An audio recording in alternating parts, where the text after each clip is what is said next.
All right, David Bossie on the short list to be President Trump's next chief of staff. That's the talk. So let's bring in David Bossie right now, author of Trump's Enemies. He's also a Fox News contributor. David, what's your reaction?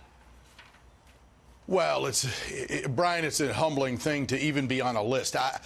Whether people take that list seriously, or whether that's actually a serious list of people that the president's considering, I have no idea. But the folks on it are all friends of mine.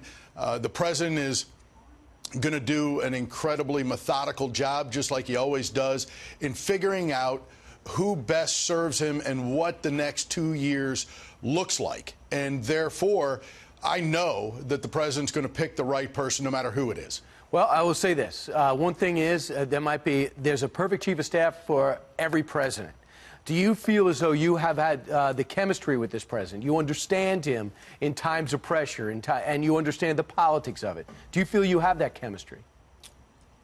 Well, I've certainly known the president a long, long time.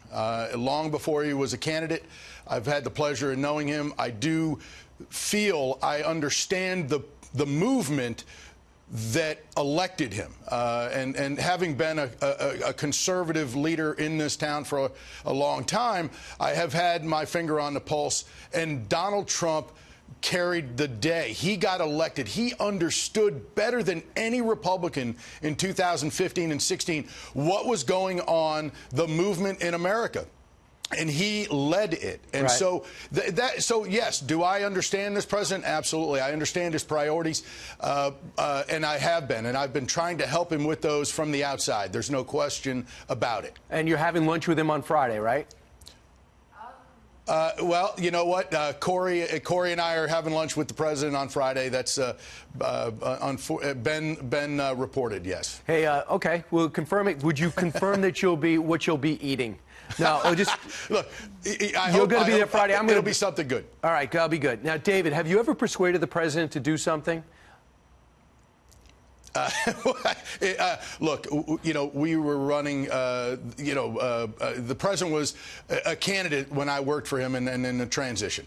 The president was the principal and somebody that we all worked with. Look, we say in our first book about the campaign that the president was responsible for winning 99.9% was him.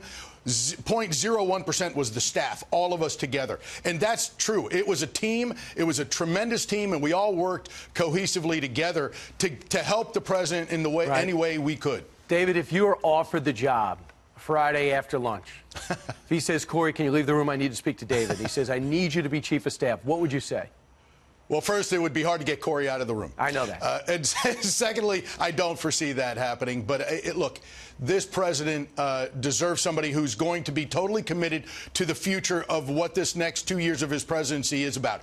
A political, legislative, and communication strategic person who can come in here and help him with his 2020 reelect, as well as somebody who will be able to handle what is this subpoena canon, somebody who's going to understand what the House is going to do to him and the White House staff in trying to drag them into a legal process and an investigative process that will slow down the success of this White House. Somebody who can stop that from happening. And David, my hunch is you feel you're that guy, and that is on your resume.